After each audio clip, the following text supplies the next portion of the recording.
The emergency klaxon pierced through the USS Constellation's pre-dawn darkness like a blade through silence. Commander Valentina Phoenix, rays rolled from her bunk with the fluid precision of someone who had answered that call 1,000 times before, her bare feet hitting the cold steel deck as the ship's intercom crackled to life. General quarters, all hands to battle stations. This is not a drill. The words hung in the recycled air like a death sentence waiting to be read. Phoenix pulled on her flight suit with mechanical efficiency, muscle memory guiding her hands as her mind raced through possibilities. 3 months into their Pacific deployment, tensions with the Northern Coalition had been escalating daily, but intelligence suggested they were still weeks away from any real confrontation. The tattoo on her left shoulder blade, an intricate phoenix rising from flames with small technological symbols woven into the feathers, caught briefly in the harsh fluorescent light as she zipped up her suit. Most people assumed it was just another pilot's ego ink.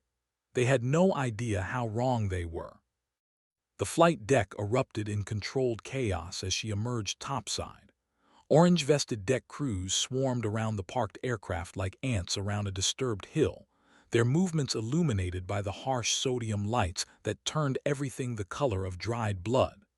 F-35C Lightning IIs sat in precise rows, their angular stealth profiles looking like sleeping predators waiting to hunt. The morning air tasted of salt, jet fuel, and something else. Fear, maybe, or the metallic tang that preceded violence. "Raise," the voice cut through the engine noise like a whip crack. Commander Marcus Bulldog Thornton approached with his characteristic swagger, his square jaw set in the perpetual scowl that had earned him his call sign. At 42, he commanded Strike Fighter Squadron 87 with an iron fist and an ego that could be seen from orbit. "What the hell are you doing up here?" Phoenix kept her expression neutral, though something cold settled in her stomach. "Reporting for duty, sir. All available pilots were ordered to—" "All qualified pilots," Thornton interrupted, his pale eyes scanning her with undisguised contempt. "This isn't some training exercise, Rays. We've got incoming bogies, classification unknown, and I need my best people in the air, not some diversity hire who barely scraped through the program." The words hit her like physical blows, but Phoenix had developed thick skin during her 8 years in naval aviation. Being one of only 14 female F-35 pilots in the entire Navy meant enduring comments like these daily. What hurt more was the way other pilots nearby suddenly found their pre-flight checklists fascinating, their eyes fixed anywhere but on the confrontation unfolding before them. Lieutenant Jackson Sparrow Kim, a 26-year-old hotshot from San Diego, actually smirked as he adjusted his helmet. Phoenix had watched him wash out of 3 landing attempts just last week, but his father was an admiral, which apparently trumped competence in Thornton's calculus. The morning sky began its slow transition from black to deep purple, stars fading like dying embers. Somewhere out there, beyond the horizon, unknown aircraft were approaching their battle group with unknown intentions, and she was being ordered to watch from the sidelines because of politics and prejudice. Then the ship's AI system, Artemis, spoke through the tactical speakers with its eerily calm synthetic voice. "Biometric authentication required for Protocol 7 activation. Commander Valentina Reyes, report to primary flight control immediately." Captain Alina Viper Kozlov materialized at the edge of the flight deck like a phantom, her pale skin almost luminescent in the pre-dawn light. At 34, she commanded the Constellation's air wing with a reputation for brilliance that bordered on the supernatural. Her platinum blonde hair was pulled back in a regulation bun, so tight it seemed to stretch her angular features, and her ice-blue eyes held secrets that could sink fleets. She moved with the predatory grace of someone who had survived things that would break lesser people. "Problem, Commander Thornton." Her Russian accent was barely detectable, a ghost of her childhood in Vladivostok before her family defected when she was 12. The question wasn't really a question. It was a challenge wrapped in silk and delivered with the precision of a sniper's bullet. Thornton's confident posture wavered slightly. Kozlov had a way of making even senior officers feel like misbehaving children, and her combat record was the stuff of legend. 237 carrier landings, 43 combat missions over 3 different theaters, and she'd never lost a wingman. Not once. Just ensuring proper protocol, Captain, given the tactical situation. The tactical situation requires our most experienced pilots, Kozlov interrupted, her voice carrying the authority of someone who had looked death in the eye and made it blink first. Commander Reyes has more flight hours than half your squadron combined, and her simulation scores are consistently in the 98th percentile. Are you suggesting your personal opinions outweigh operational necessity? The silence stretched like a taut wire ready to snap. Around them, the deck crew continued their ballet of preparation, but Phoenix could feel the weight of dozens of eyes watching the confrontation. In the distance, the first faint glow of sunrise painted the eastern horizon with strokes of amber and gold, a beautiful backdrop for what felt like a career-ending moment. Phoenix's hand unconsciously moved to her shoulder, where the tattoo burned beneath her flight suit like a brand. The symbols hidden in the Phoenix's feathers weren't decorative. They were a code, a key to systems that most people didn't even know existed. Protocol 7 had been dormant for 3 years, waiting for the right combination of circumstances and authorization to activate. The fact that Artemis was calling for it now meant something was coming that conventional tactics couldn't handle. "Ma'am," Phoenix said quietly, stepping forward before Thornton could respond. "If Protocol 7 is active, we don't have time for this discussion. Those bogies won't wait for us to resolve our differences." Kozlov's expression didn't change, but something flickered in her eyes, approval maybe or recognition. She understood what Protocol 7 meant, what it required, and what it would cost. "Commander Reyes is correct. Thornton, prep your birds for standard intercept. Reyes, you're with me." As they walked toward the island's superstructure, Phoenix caught fragments of radio chatter from the Combat Information Center. Negative radar contact, but AWACS is painting 12, possibly 16 aircraft at Angels 25. Unknown configuration, sir. Nothing in our database matches. Approach vector suggests advanced stealth capabilities. The pieces of the puzzle were starting to form a picture that made Phoenix's blood run cold. 16 stealth aircraft meant a coordinated strike package, and if they were invisible to the constellation's advanced radar array, they were dealing with technology that shouldn't exist. At least, not yet. Protocol 7 had been developed as a countermeasure against exactly this scenario: enemy aircraft with capabilities beyond current defensive systems. It required a specific type of pilot, one with both the technical knowledge and psychological profile to interface directly with the ship's AI systems. The tattoo on Phoenix's shoulder wasn't just ink and artistry. It was a biometric key encoded with her genetic markers and neural patterns, designed to unlock systems that existed in the deepest classified levels of military technology. The irony wasn't lost on her. The same people who questioned her presence on the flight deck were about to depend on abilities they didn't even know she possessed. Inside primary flight control, the atmosphere was electric with tension. Multiple radar screens painted their green light across the faces of flight controllers, each one showing a slightly different version of the same impossible picture. Captain William Atlas Morrison, the ship's commanding officer, stood in the center of it all like the eye of a hurricane, his weathered face grim as he processed incoming intelligence reports. At 58, he had commanded 3 different carriers and fought in 4 major conflicts, but Phoenix had never seen him look this concerned. "Captain," Kozlov announced their arrival with crisp military precision. "Commander Reyes reporting as requested by Artemis." Morrison turned, his steel-gray eyes studying Phoenix with new interest.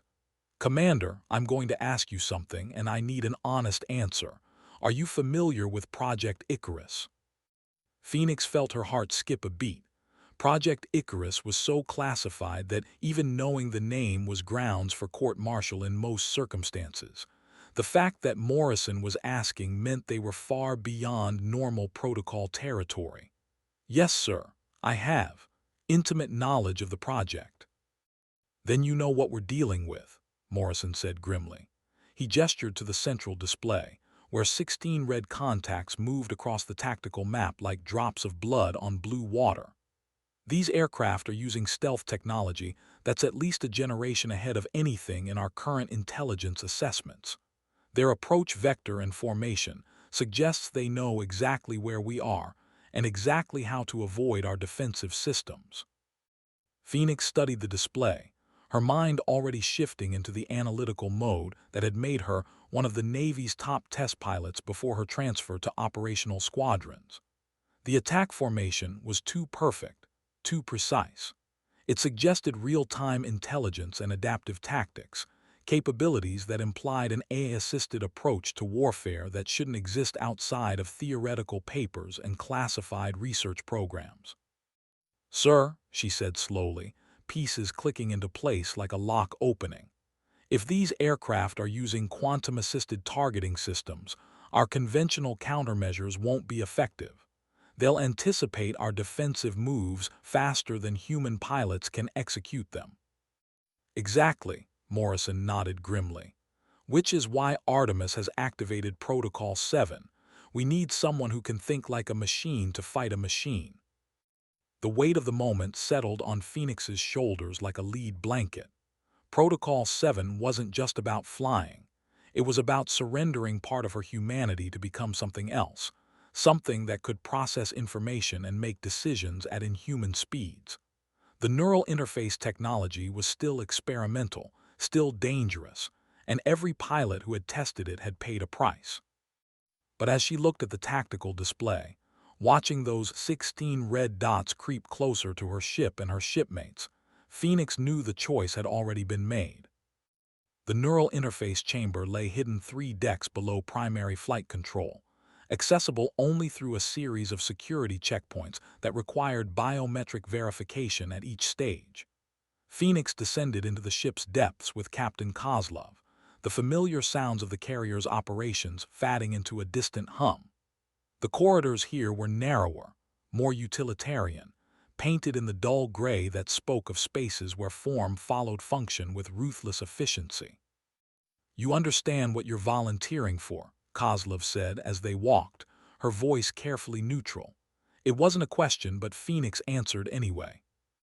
"Direct neural interface with Artemis, real-time tactical processing at machine speeds, estimated survival rate for pilots exceeding 6 hours of interface time is roughly 37%.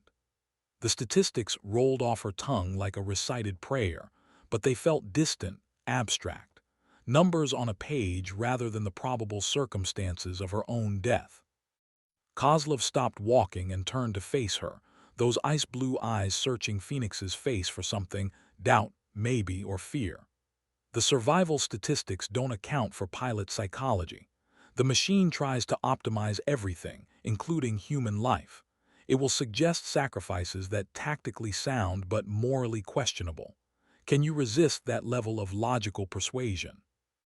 Phoenix thought about the question seriously. She'd flown with AI assistants before, felt the seductive pull of perfect information and optimal decision-making. But she'd also watched pilots become dependent on machine logic, losing the intuitive spark that separated good pilots from great ones.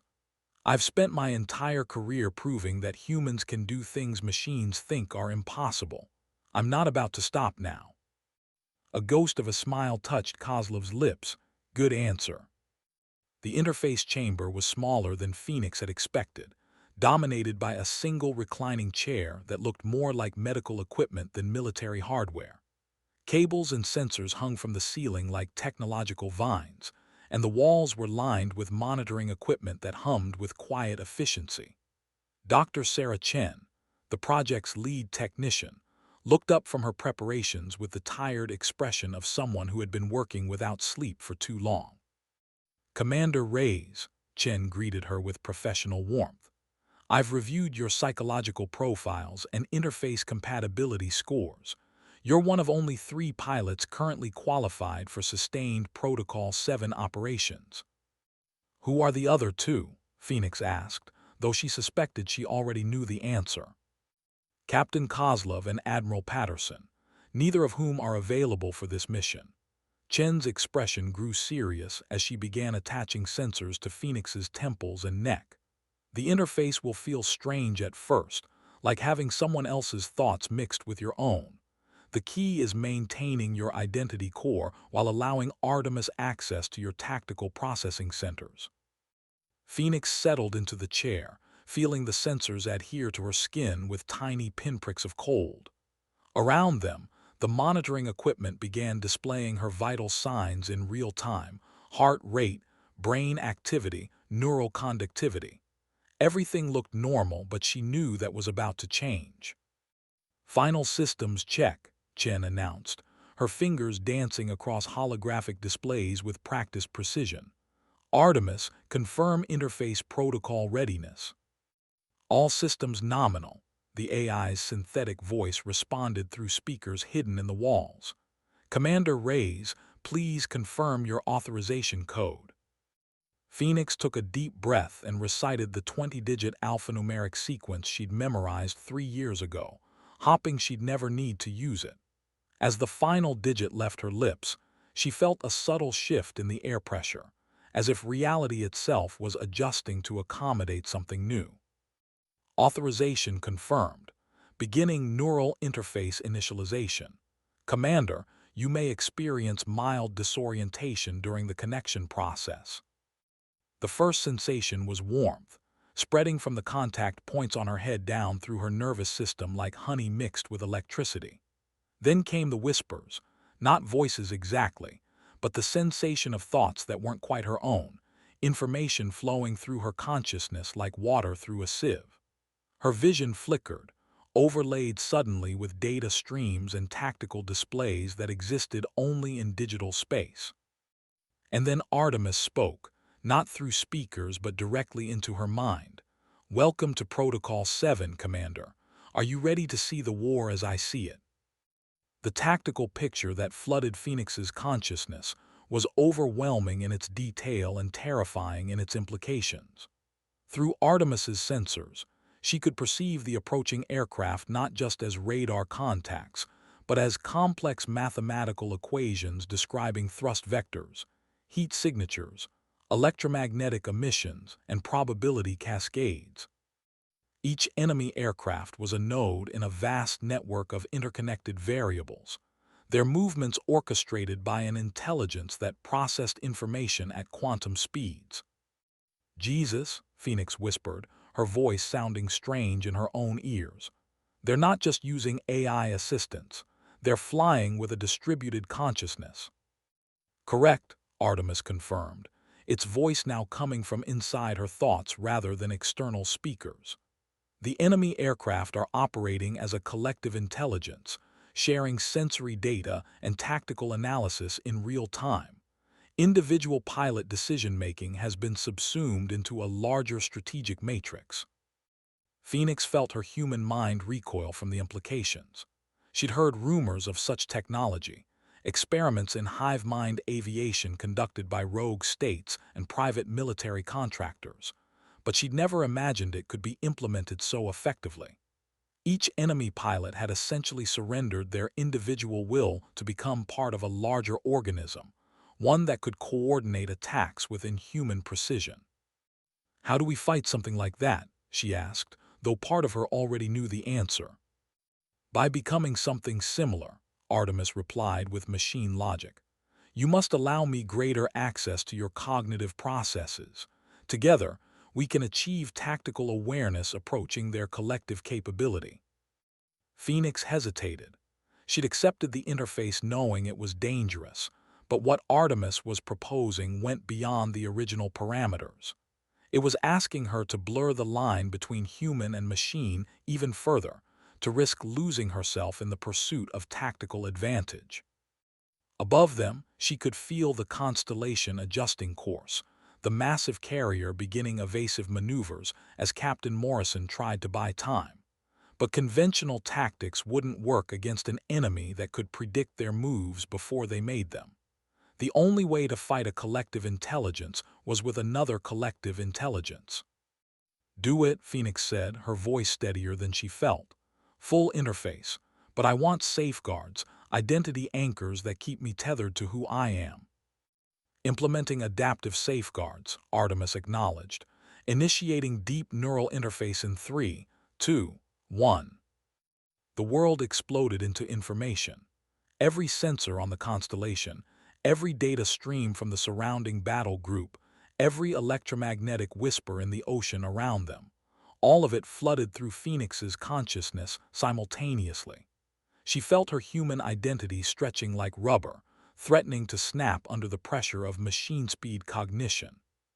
But she held on, using the memories of her childhood in Arizona as anchors, the smell of desert sage, the feel of her father's calloused hands teaching her to work on engines, the sound of her mother's voice singing lullabies in Spanish.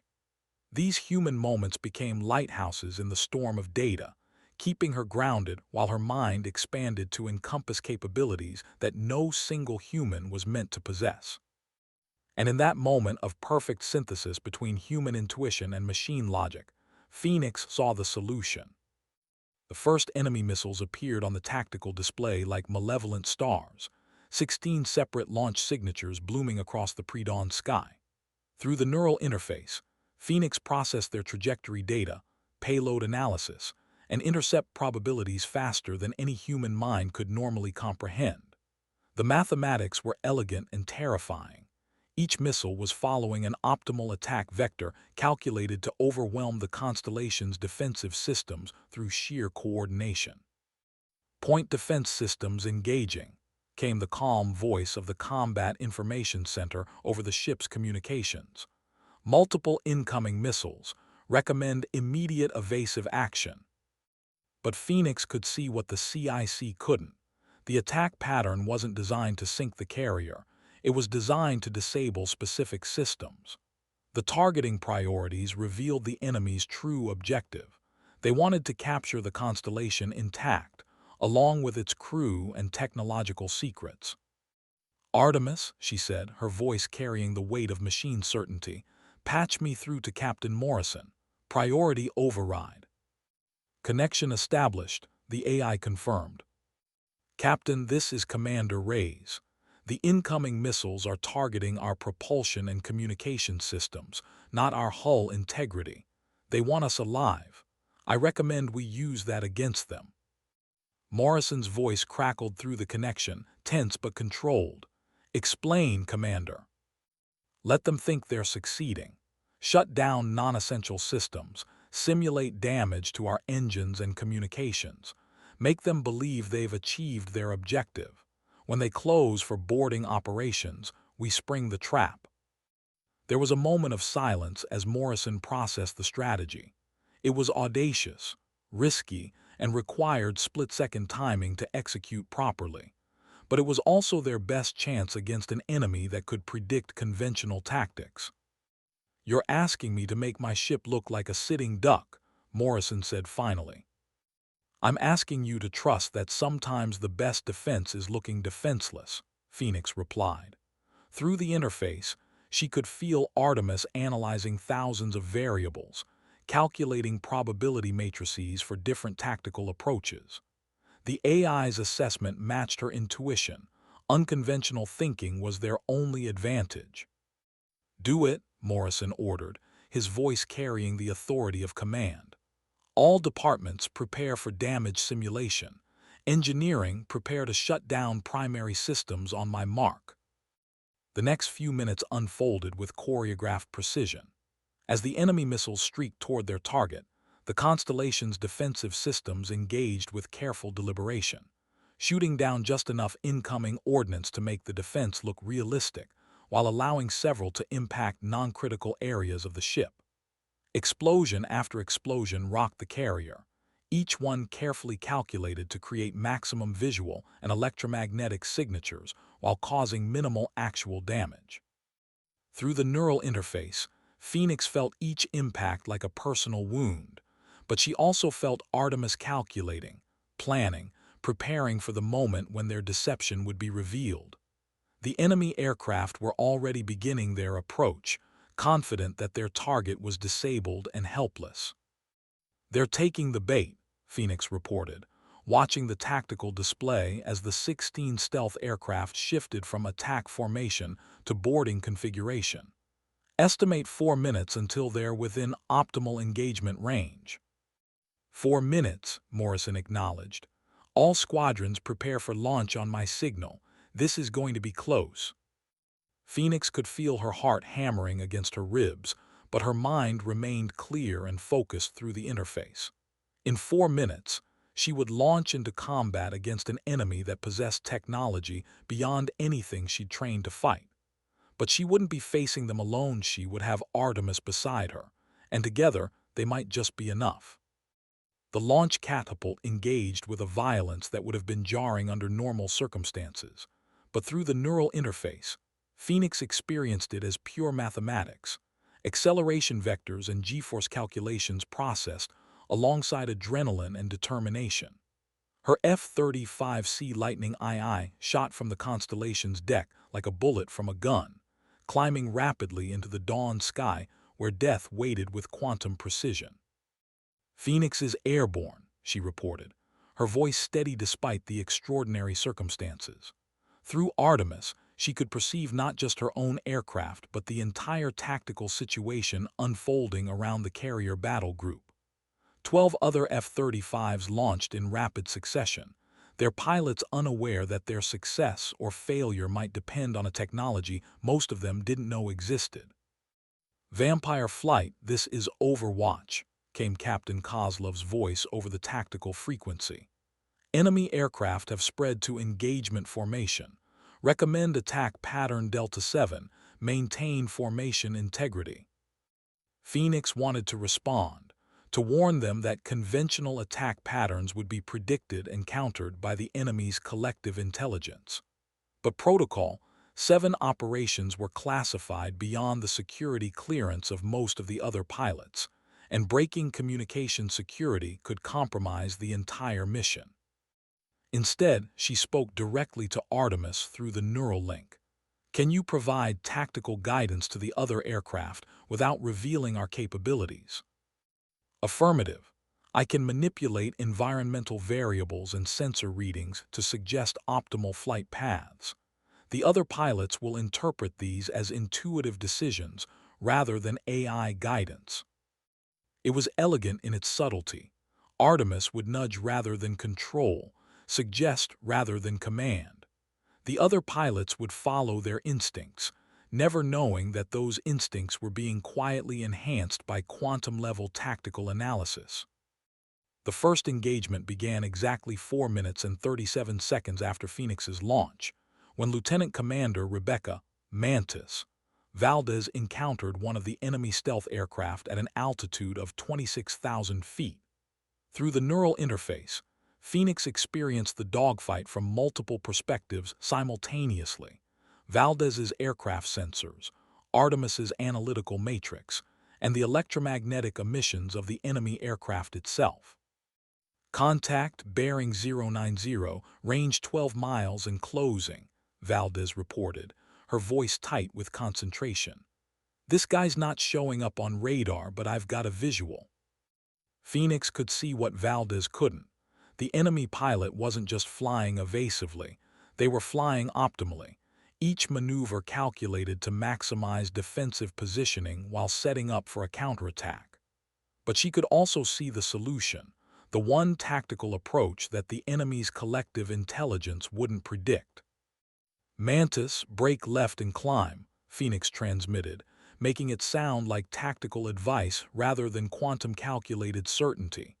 "Trust me on this one." Valdez hesitated for a moment, then followed the instruction.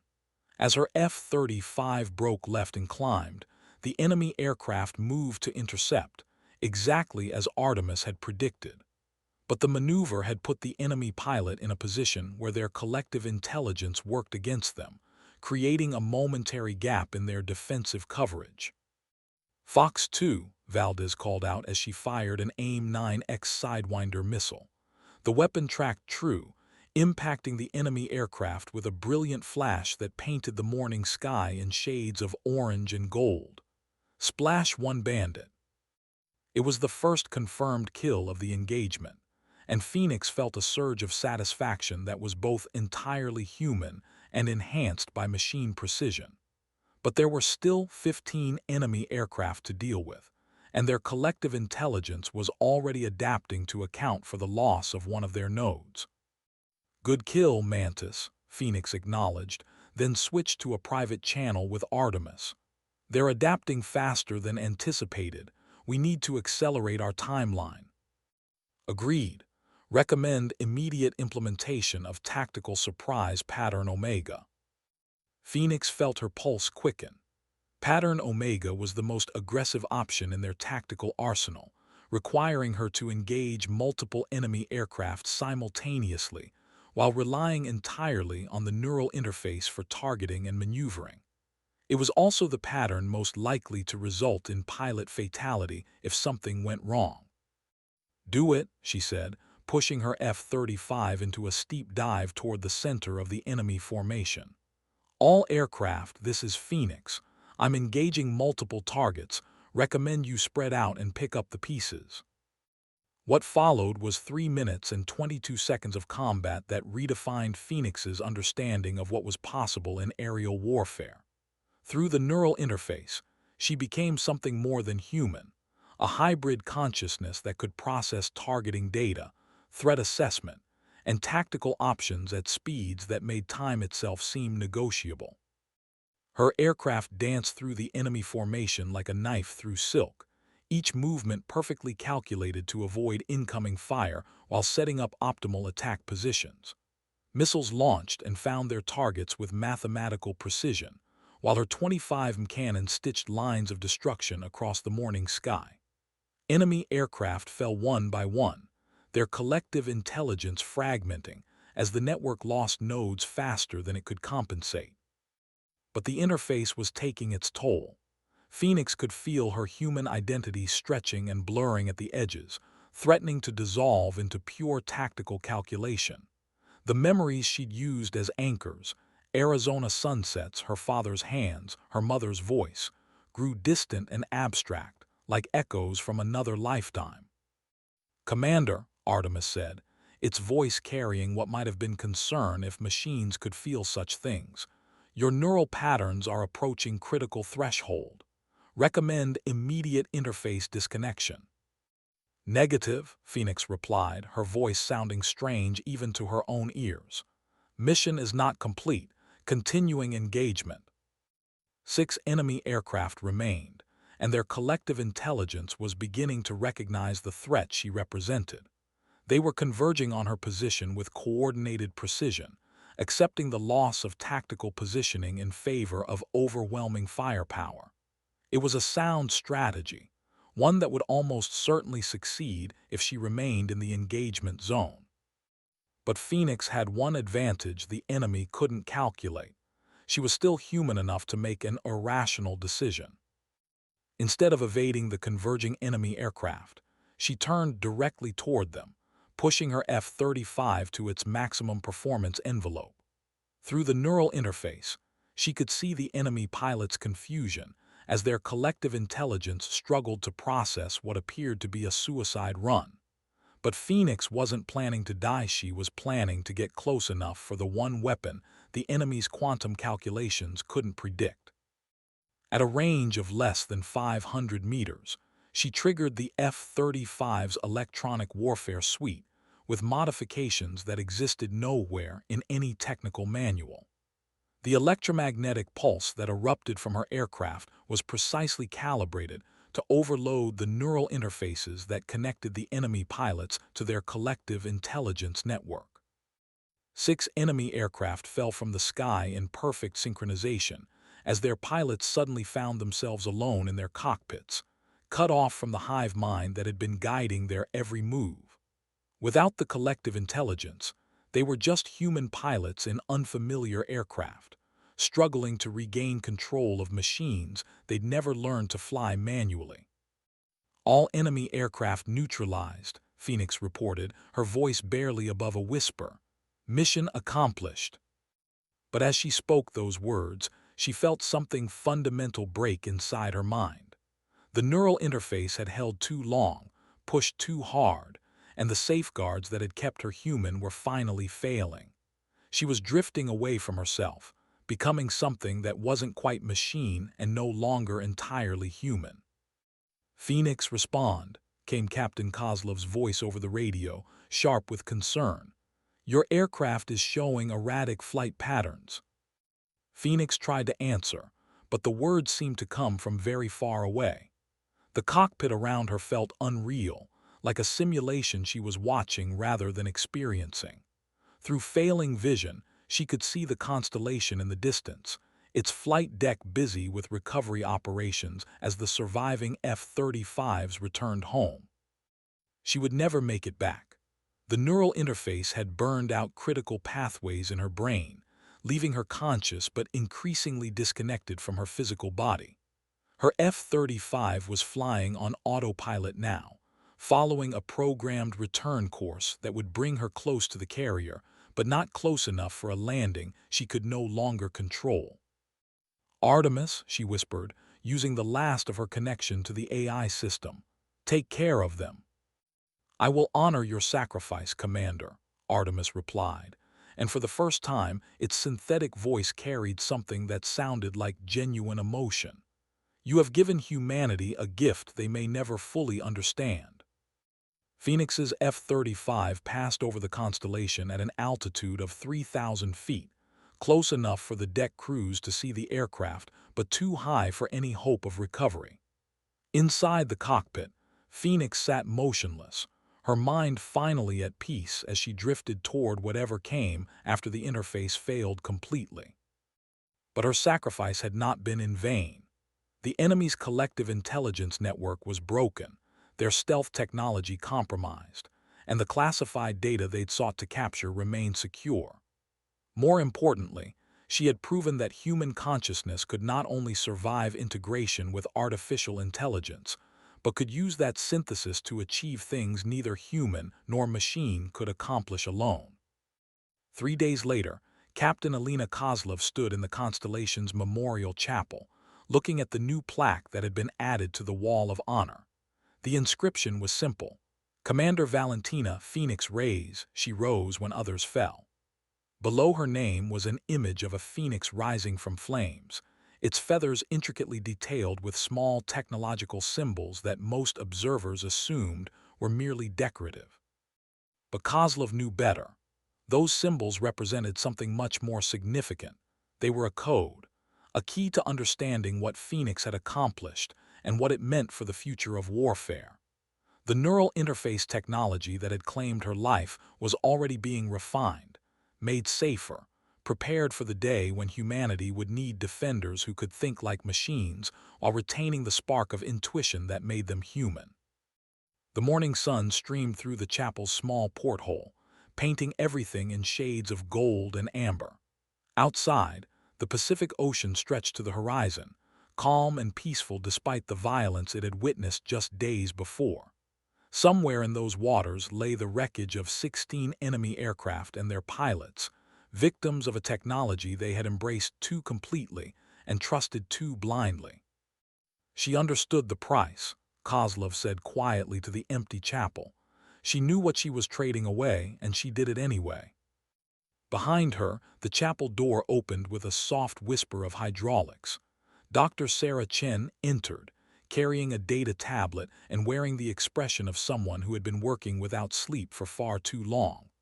"Captain, I have the final analysis of Commander Reyes' neural interface session." Kozlov turned, her ice-blue eyes reflecting the morning light like Arctic seas. "And the interface held for 7 hours and 43 minutes, more than twice the previous record," Chen reported, her voice carrying a mixture of professional admiration and deep sadness. "During that time, she processed tactical information at roughly 60% of Artemis's maximum capability, while retaining enough human intuition to make strategic decisions the AI couldn't calculate. In other words, she became exactly what we needed her to become. Yes, ma'am, but the cost, Chen trailed off, looking down at her tablet. The neural damage was extensive.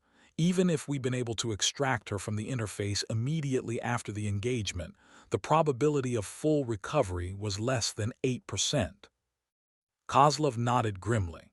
She'd read the medical reports, understood the science behind the interface technology, and knew that Phoenix had essentially chosen death the moment she agreed to extended neural integration. But she'd also seen the tactical recordings, watched Phoenix's impossible dance through enemy formations, witnessed the moment when human creativity and machine precision combined to achieve something neither could have managed alone. Dr. Chen, she said finally, I want you to continue developing the interface technology, but I want safeguards, real ones, not just theoretical protections. If we're going to ask pilots to make this sacrifice, we need to ensure they can come back from it. Yes, ma'am. I've already begun work on recursive neural anchoring systems that should prevent the kind of identity dissolution Commander Reyes experienced. But it will take time, probably years, before the technology is ready for operational deployment. Then we'd better get started. As Chen left the chapel, Kozlov remained standing before the memorial plaque, thinking about sacrifice and duty and the strange paths that led people to heroism. Phoenix had never sought glory or recognition. She'd simply done what needed to be done when no one else could do it. That was the definition of a warrior, regardless of gender or background or the prejudices of small-minded commanders who couldn't see past their own limitations. The chapel's comm system crackled to life with a priority message from the bridge. Captain Kozlov to primary flight control. We have incoming aircraft requesting permission to land. Kozlov frowned. They weren't expecting any scheduled arrivals, and all of their deployed aircraft had returned days ago. On my way, she acknowledged, taking one last look at Phoenix's memorial plaque before heading for the door.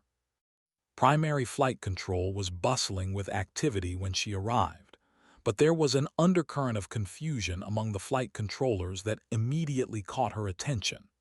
Captain Morrison stood before the main tactical display, his weathered face creased with concern as he studied the approaching aircraft.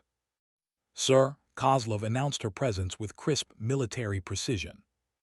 Alina, take a look at this, Morrison said, gesturing toward the display. Single aircraft approaching from the northwest at Angels 15. The pilot is requesting permission to land, but there's something strange about the radio transmissions.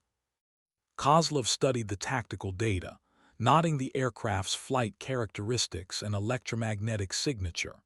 It was definitely military, probably another F-35 based on the engine emissions, but its identification codes were scrambled, and the approach vector was unusual for a planned arrival. What's strange about the transmissions? She asked. Morrison nodded to the communications technician, who played back the recorded message. The voice that filled the control room was unmistakably familiar, despite the static and interference that surrounded it. USS Constellation, this is Phoenix requesting permission to land. I know this is going to sound impossible, but I need to speak with Captain Kozlov immediately. There are things about the neural interface that we didn't understand, things that change everything. The voice was Phoenix's, but Phoenix was dead. Kozlov had seen the medical reports, had watched the recordings of her final mission, had stood over her memorial plaque just minutes ago.